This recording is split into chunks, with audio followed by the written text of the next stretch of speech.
नमस्ते। मैं लता अग्रवाल। आज हम बीए पार्ट थर्ड ईयर के पेपर 1 मॉडर्न इंडियन हिस्ट्री के विषय बैटल ऑफ प्लासी या प्लासी वॉर पर अध्ययन करेंगे। 1707 में औरंगजेब की मृत्यु के बाद भारत, जो एक इकाई में आबद्ध था राजनीतिक दृष्टि से, वह धीरे धीरे छोटे छोटे भागों में स्वतंत्र प्रांतों के रूप में उभरने लगा। उत्तरी भारत के अंदर पंजाब, राजपूताना, कश्मीर, रोहिलखंड आदि। पूर्वी भारत के अंदर बंगाल, बिहार, उड़ीसा। दक्षिण भारत में महाराष्ट्र, मैसूर और निज़ाम।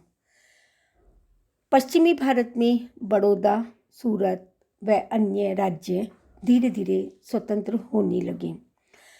एक राजनीतिक केंद्रीय शक्ति के अभाव के कारण धीरे धीरे पश्चिमी सभ्यता ईस्ट इंडिया कंपनी ने अपना प्रभाव बढ़ाना प्रारंभ कर दिया और हमारी भारतीय शासकों के लोगों ने अंग्रेज़ों को साथ दिया।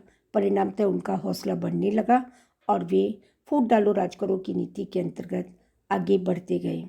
इसी में एक प्लासी का युद्ध भी पहला युद्ध है। प्लासी के युद्ध का अर्थात establishment of British rule in Bengal. Bengal के अंदर ब्रिटिश शासन की स्थापना होने लगी और यह स्थापना धीरे धीरे संपूर्ण भारत पर एक राजनीतिक इकाई के रूप में, ब्रिटिश राज के रूप में स्थापित हुई। बंगाल, बिहार, उड़ीसा वो जो व्यापार वाणिज्य की दृष्टि से तथा उर्वरा की दृष्टि से बहुत ही उन्नत और समृद्ध था। 10 अप्रैल 1756 को अलीवर्दी खां की मृत्यु के बाद उसका दोहिता सिराजुद्दौला बंगाल का नवाब बना, जो अंग्रेज उसको कठपुतली बनाना चाहते थे, परंतु वह अंग्रेज़ों के विरोध करता रहा। बंगाल की संपन्नता ने उनको संप्रभुता की ओर अग्रेसित किया।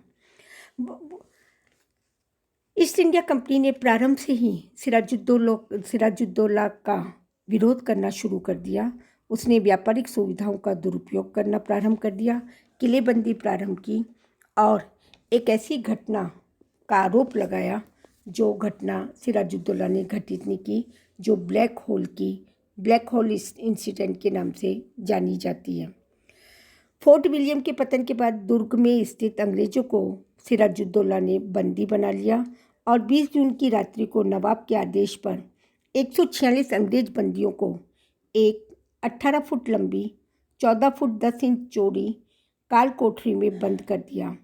जून मास की भयंकर गर्मी के कारण 123 व्यक्ति मारे गए और 23 व्यक्ति जीवित रहे। उसमें से एक हॉलवेल नाम का व्यक्ति भी था।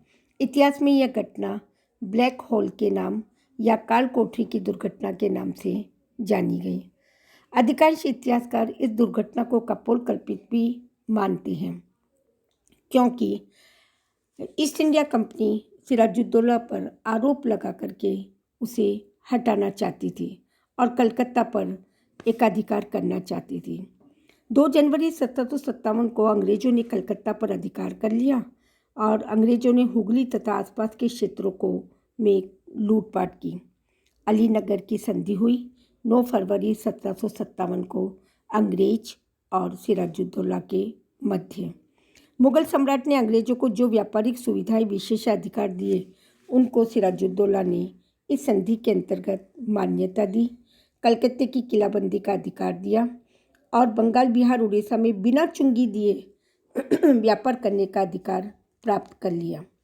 फिर भी कंपनी के अधिकारियों ने अलीनगर की संधि की शर्तों का पालन न करने का आरोप लगाकर नवाब पर दोषारोपण कर उन्हें युद्ध की ओर प्रेरित किया। 10 जून 1757 को अंग्रेज और सेनापति सिराजुद्दौला के सेनापति मीर जाफर के मध्य एक संधि हुई।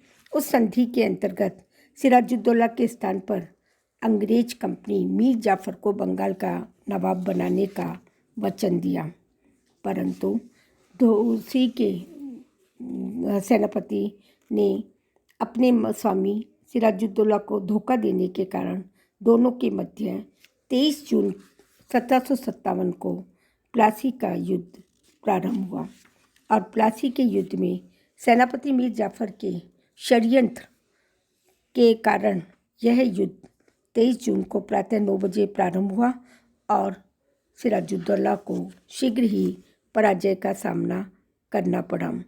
युद्ध शुरू होने पर मीर जाफर, राय दुर्लभ, वार लुत्फ आदि सेनापति अपनी अपनी सेनाओं को लेकर चुपचाप तमाशा देखते रहे और सिराजुद्दौला की सेना को उसके विरुद्ध ईस्ट इंडिया कंपनी के समर्थन में करते रहे। सिराजुद्दौला वीरतापूर्वक लड़ता हुआ वहाँ मारा गया और धीरे बंगाल पर एकाधिकार, ईस्ट इंडिया कंपनी का एकाधिकार हो गया। मीर जाफर को बंगाल का नवाब बनाया गया, परंतु मीर जाफर ने सिराजुद्दौला को के स्थान पर 2 जुलाई 1757 को मीर जाफर के पुत्र मीरन ने सिराजुद्दौला का वध कर दिया और क्लाइव की छल कपट से प्लासी का युद्ध जीत लिया। इस प्रकार सैनिक दृष्टि से प्लासी का युद्ध कोई महान युद्ध नहीं था। यह युद्ध एक विश्वासघात का फल था, इसके राजनीतिक परिणाम के अंतर्गत बंगाल पर ईस्ट इंडिया कंपनी का धीरे धीरे अधिकार स्थापित हो गया। धन्यवाद।